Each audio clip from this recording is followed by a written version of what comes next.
Oke, selanjutnya kita akan mempelajari tentang percentages menjadi equivalent fractions. Kenapa disebut dengan equivalent fractions? Karena suatu fractions atau bilangan pecahan itu memiliki nilai yang sama atau equivalent dengan nilai pecahan lainnya.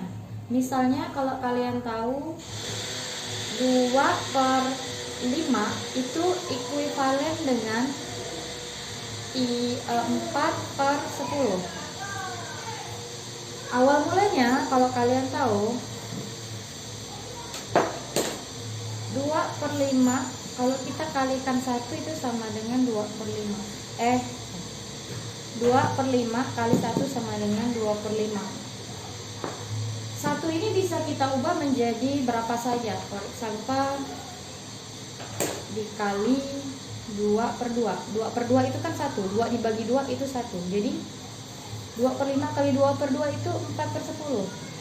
Artinya apa? Artinya 2/5 ekuivalen dengan 4/10. Oke, jadi berapapun angka 2/5 ini dikalikan, maksud saya, jadi 2/5 dikalikan angka berapapun yang numerator dan denominatornya sama akan menghasilkan angka yang ekuivalen dengannya.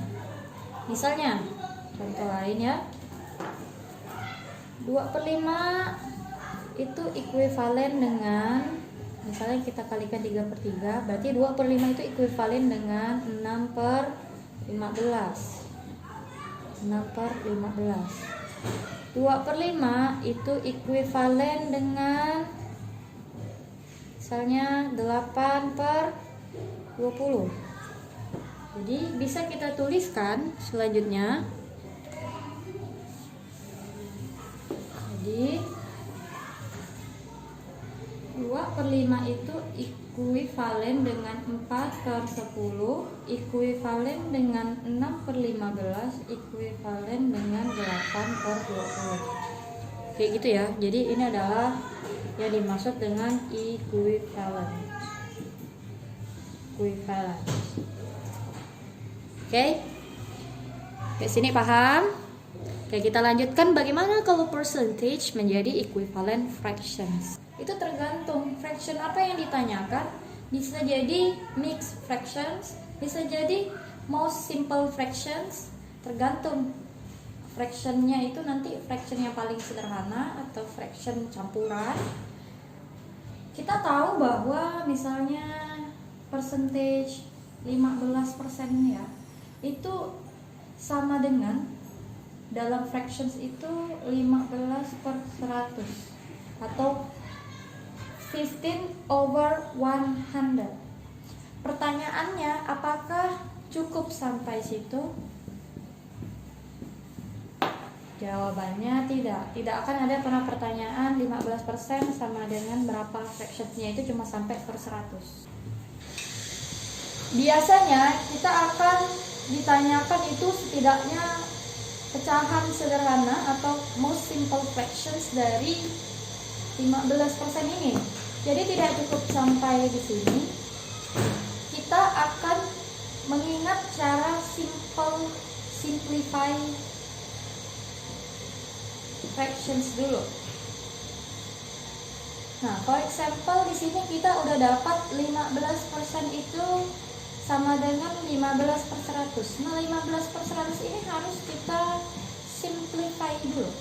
Simplify-nya gimana? Kita membaginya dengan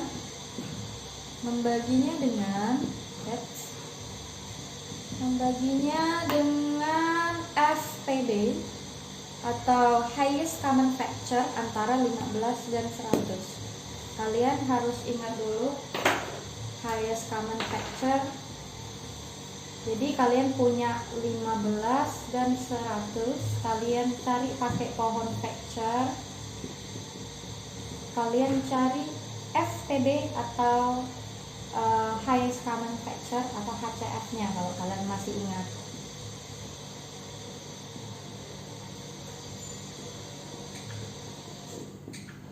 Nah, kalau kalian masih ingat pohon factor ini, kalian cari dulu prime factorizations-nya. Misalnya 15 ini udah dapat 3 kali 5 kali 1, and then 100 kita udah dapat 2 pangkat 2 kali 5 pangkat 2 kali 1. And then kita dapat di sini HCF-nya, HCF atau FPB-nya itu adalah 5 karena angka yang sama dari kedua prime factorizations ini adalah 5 dengan pangkat terkecil yaitu 5.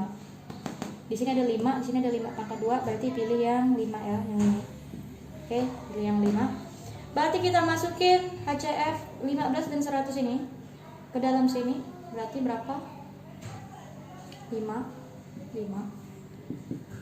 Nah, 15 dibagi 5 itu 3, 100 dibagi 5 itu adalah 20. Dapatlah ini fractions yang paling simple. Oke, kita coba yang lain, misalnya 215%.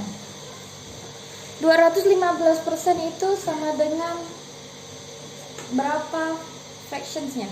Tergantung. Kalau yang ditanya adalah most simple fractions atau fractions yang paling simple atau yang paling sederhana, artinya tidak bisa disederhanakan lagi, itu kalian pertama ubah dulu dia menjadi bentuk fractions yang biasa. Kalau yang ditanyakannya itu adalah most simple fractions atau in bahasa itu adalah pecahan paling sederhana, kalian harus menyederhanakan 215 per 100 ini. Jadi 215 per 100 ini harus kalian sederhanakan dengan cara membagi masing-masing angka ini dengan HCF dari 215 per 100. Kalian masih ingat ya kalau 100 tadi itu faktor primesnya, prime factorsnya itu berapa? 2 pangkat 2 dikali 5 pangkat 2. Oke, kali 1 ya. Nah, 215 berapa? Boleh kita cari lagi. 215 bisa kita bagi 5 mungkin. 215 bagi 5. Oke, kita dapatkan 215 dibagi 5 itu 43. 43 ini merupakan prime numbers, artinya dia udah nggak bisa dibagi lagi, jadi 43 dikali 1. Dapatlah 215 itu 5 dikali 43 dikali 1. Dari sini kita bisa menentukan highest common factor atau FPB-nya yaitu 5. Kenapa? Karena di kedua prime factorizations ini hanya angka 5 yang sama dengan pangkat terkecil. Kalau ini 5 pangkat 2, ini 5. Berarti kita pilih 5 HCF-nya. Baru kita masukin ke dalam sini. Dibagi 5. Barulah didapatkan, setelah kita simplify ini 215 itu 43. 100 dibagi 5 itu 20.